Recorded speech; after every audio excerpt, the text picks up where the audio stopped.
Faith Science Podcast. My name is Tyler Bublitz, and welcome back to the first Sunday of Advent for the week of November 28th, 2021, and I'm excited to have you here.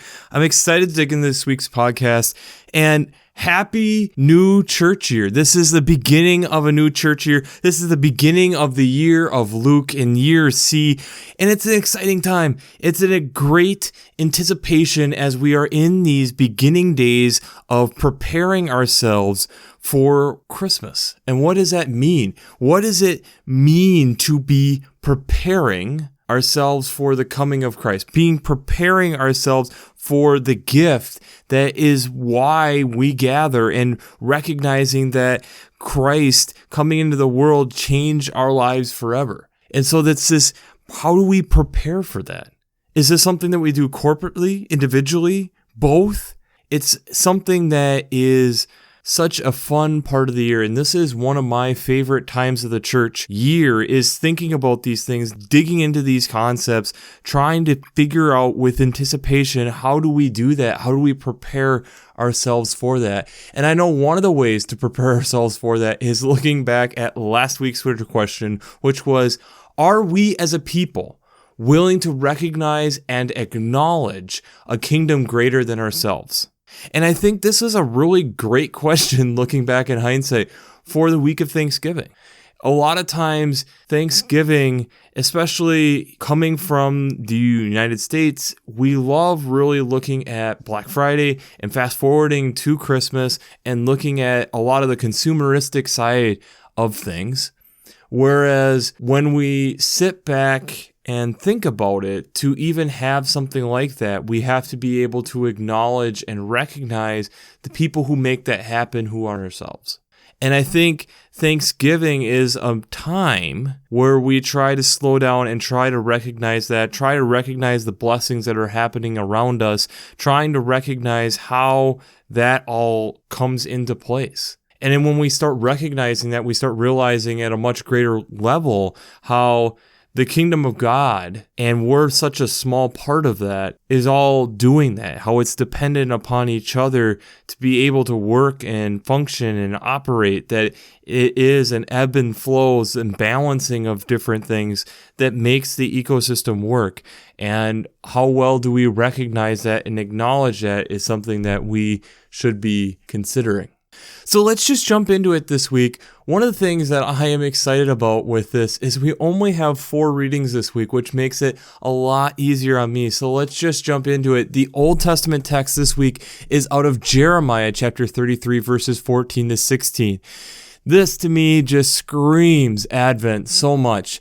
The days are surely coming, says the Lord, that I will fulfill the promise that I made with the house of Israel and the house of Judah. Remember that the kingdom of Israel at this point has kind of been split. In those days and at that time, I will cause a righteous branch to spring out for David, and he shall execute justice and righteousness in the land.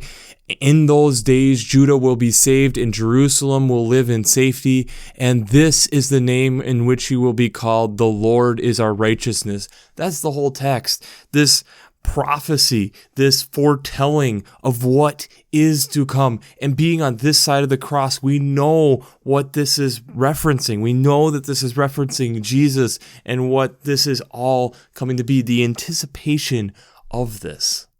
The psalm this week then that goes along with that is Psalm 25, verses 1 to 10.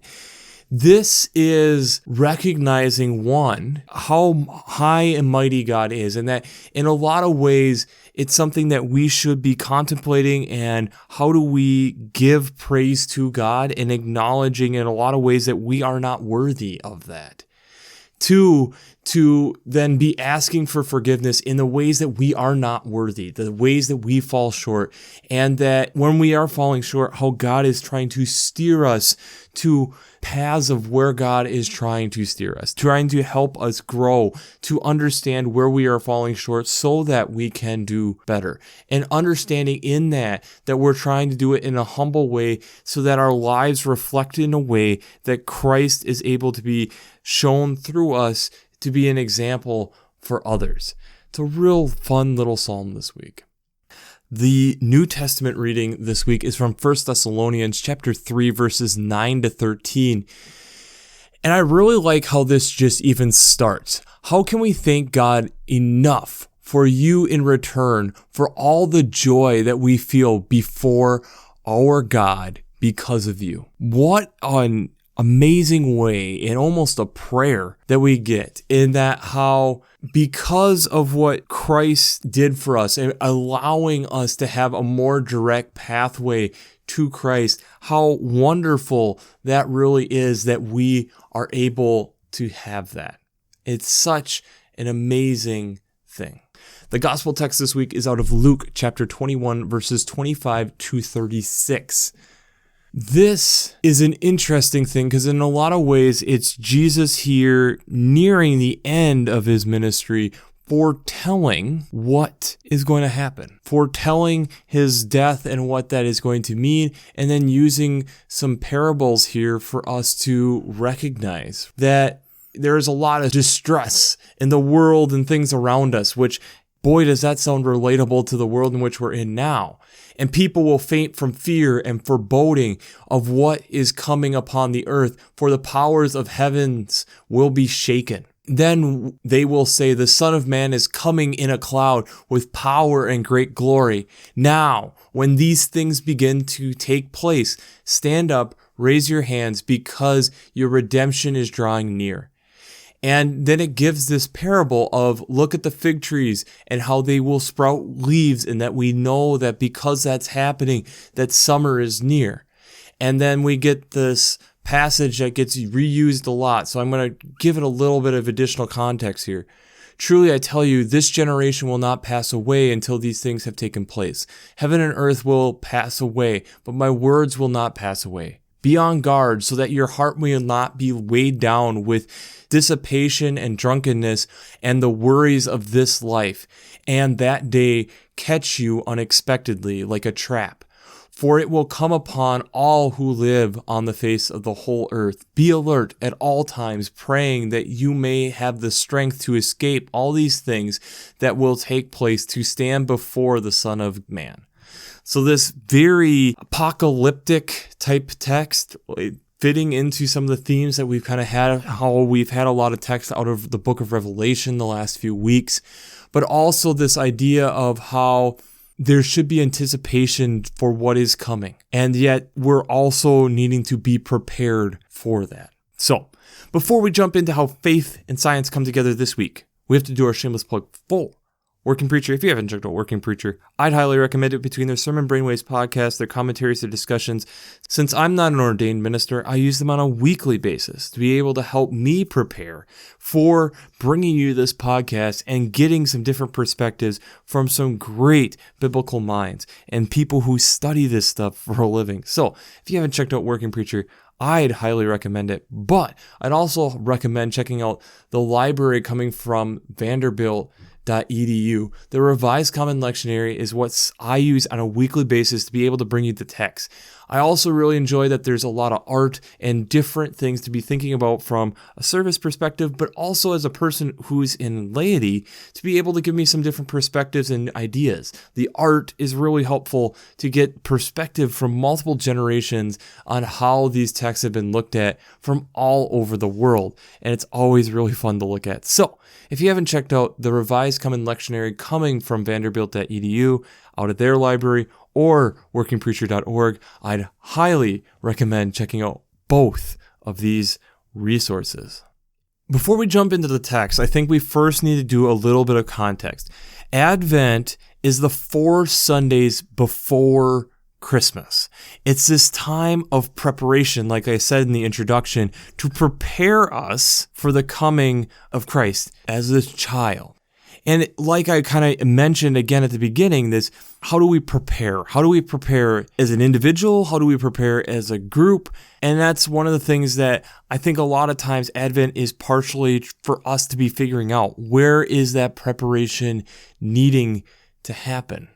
And we even see in these texts kind of the transition that goes on throughout the text. You have the Old Testament text preparing us that this will happen. the psalm helping us recognize that we are not worthy of this happening. The gospel text saying this is going to happen and be prepared for it. And 1 Thessalonians kind of being like, what a blessing this has been for us. Really interesting kind of sequence of readings to really show what a blessing Jesus really was. But I think part of it was the anticipation, the preparing for that.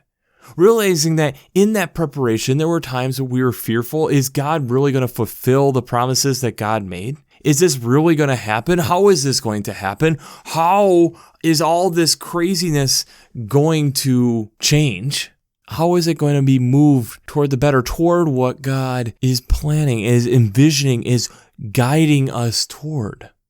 And I couldn't think of anything better to think of with this than thinking about pregnancy. When we think about pregnancy, a lot of it is anticipation, preparation, things that take time. But you can ask any female who has gone through childbirth, it's a long time. It takes a lot of work, and it puts a lot of strain on their body. They are creating another human inside of them. It's a small but yet very meaningful miracle that happens in front of us day after day. But yet, one of the things that we forget about is that the pregnancy that human beings go through is not the longest pregnancy that is out there. See, the typical pregnancy for a human is about 40 weeks or roughly about 280 days from fertilization to delivery is usually about 280 days. When you start looking within the animal kingdom, though, we have multiple animals that we're stretching it to a year and a half. And kind of the kingpin of the whole thing, for the most part, are elephants that carry their young for over 600 days.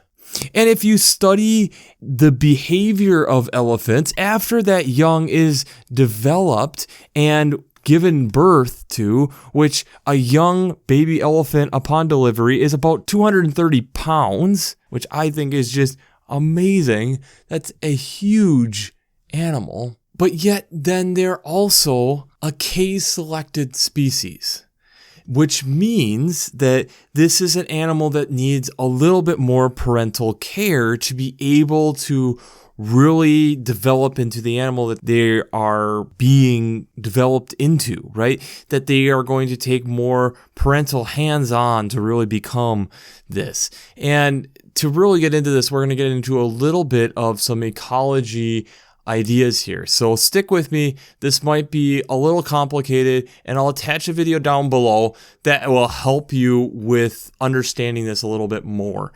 But basically, in survivorship curves, so this is the amount of young that survive, and then what is the typical die-off rate that goes through a species? Is it more of like a lot survive, and then there's a slow decay toward the end of the life, which is more like humans, where we have gotten to the point where most births are successful, and that, yes, most people, at least in a developed country, are going to make it through their teenage years, and it's really going to be toward the end of life where the really decay of loss of life will happen. Vice versa, frogs are on the other end, where they lay tons and tons and tons of eggs, and very, very few even make it to an adult stage. But then when you do get to that adult stage, they have a decent chance of living out a longer life. That's type 3. Humans are type 1. And then there's a linear right down the middle that it's a fairly continuous loss of life, that you're almost just as likely to not survive, to get to be a 1-year adult, to living to 3 years. Like most songbirds, specifically robins, go through that type of survivorship curve. These types of survivorship curves generally help us to get to a point of understanding our selected species and case-selected species.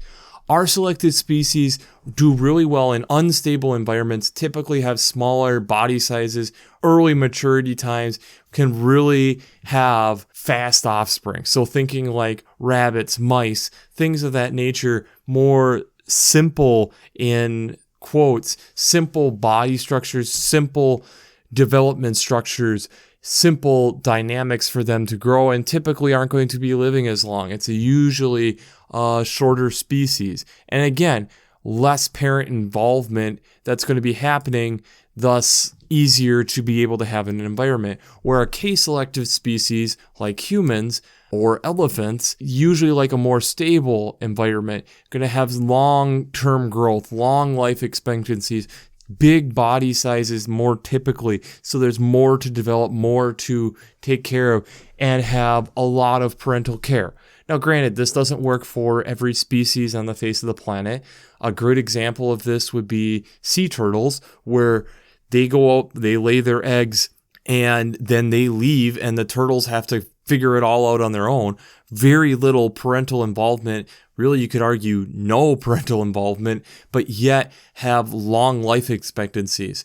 And you could even argue it by the genders. Male and female have different types of R-selected versus K-selected genes or more typical reactions within the environment. But again, it's us remembering that in a lot of these different animals, elephants being over 600 days, sperm whales being around 500 to 600 days to have their pregnancies, rhinoceroses about 450 days, giraffes 420 to 450 days, a donkey, we're looking at a solid year here, zebras, again, around that year mark, camels around that year mark is what we're looking at. And one of the other ones that I found really, really interesting, and again, I'll attach some of these links down below, black alpine salamanders can have pregnancies that last 2 to 3 years depending on the altitude that they live at for how long it takes for these salamanders to develop, to be able to grow. And so it's this anticipation and long drawn out processes to be able to understand how these animals grow and develop. And K-selected species are really important for an environment because they help stabilize things. Like we talked about, where an R-selective does a little bit better in the chaos, you do like having some stability to be able to get toward more like some carrying capacities, or the amount of a population is able to be maintained within an ecosystem within a population. So looking at how that all works together. And then let's look at the text that we're looking at and thinking about the season which we're in. God makes this promise to the people of Israel that there is going to be this Savior that, especially in the Old Testament, with how they're understanding things, they're interpreting as a king. And even Jesus gets called king. Like we heard last week with Jesus on trial with Pilate, kind of trying to distance himself from that image at that point. But yet we have all these image and what that's going to happen. And yet we even get these texts of like how this generation will not pass away without starting to see these things. And so we think this anticipation is happening quickly. And especially when we're looking at the Christmas season and how fast, in a lot of ways, we get busy. There's all these things going on. And so we get wrapped up into it, and bang, it's suddenly here. And have we done the preparation that takes? Look at these texts yet again. The days are surely coming when I'm going to fulfill this promise. And this is what's going to happen. And then the psalm tying in with that, like recognizing we are not worthy of this. We are not worthy to be blessed like this. And when this does happen, I pray that the Lord remembers that I have tried even though I fall short. The New Testament reading, almost the opposite of how, what a blessing that this is, that Christ was willing and able to do this for us, to become so near to us, and to not look at how we fall short, but realize that we are welcomed into this family despite our flaws. And Jesus then warning yet again that in all the chaos, I am still here. Still be preparing for this. Trees prepare for the next season, and you see that preparation that happens. be prepared. Don't be caught off guard. How are we preparing? How are we getting ready for this thing coming into our lives that changes things? Easter, yes, is the highest and most important holiday within the church year, but Christmas I see as another 1A, because without Jesus entering in, there is no Easter. Christ coming in and welcoming himself into human flesh and the limitations that causes. What type of preparation did God go through for that? How are we preparing for this? How are we being prepared so that when this happens, that we are there and ready, that we have put in the time, the preparation? When a baby elephant is born, it's with that herd for 10 years at minimum. The preparation of the herd getting ready to train that adolescent, that juvenile, to teach them all the different paths, where the different watering holes are, the times that they're going to have to protect that child from wandering too far, to making sure that that elephant knows how to protect itself. All these things that then also come after that. The preparation, the mental preparation, the psychological preparation, the things that herd is going to have to do, the things that any parent has to do to be prepared for something coming into the world that's going to have to fend for itself in some form, in some fashion. And can we help prepare it? How can we help in that process? When I look at these texts, I think the one other thing to make sure that we are pulling out is recognizing that we do fall short and acknowledging that. And acknowledging that we're not there yet, and so that there must be still work to do. That preparation for that day when we are no longer here. So the work that takes to prepare ourselves for that time. The ways that we are preparing ourselves so that Christ can use us to be seen out in the world. When you think about animals giving birth, all the different processes that go through, thinking of a bird, a songbird, and all the preparation that couple will do to prepare a nest for the eggs, for the process of gestation, of warming those eggs so that they hatch, to bring on the whole next stage of feeding them to help them grow. Like, this is a beginning of a process here. This is the beginning of the process of us preparing for Christ. And then the whole rest is us hearing and understanding what that and how that changes our lives. And again, if you ask any parent, your lives change with a child. So how are we preparing? Because there are plenty of others that take a longer time to prepare. And this text is reminding us that, yes, Christmas is less than 30 days away, and be prepared for that. But how are we also prepared for things much greater than that? How are we preparing ourselves so that God can use us as individuals and us as a corporate group? Welcome to Advent and the deep questions, that any question that can be directed to you as an individual can also be directed to you as a corporate group. So the tour question I have for you this week is, how are you preparing? How are you preparing? And take that whatever way you want to take that. How are you preparing for Christ? How are you preparing for Christmas? How are you preparing for the next day? How are you preparing for next week? How are you preparing for the big job interview you have? How are you preparing for life? Last week, we think about that we went through Thanksgiving and we're thankful. How are we preparing for that next phase? To recognize that we have been thankful, we have been blessed, and recognizing that how am I going to use these blessings?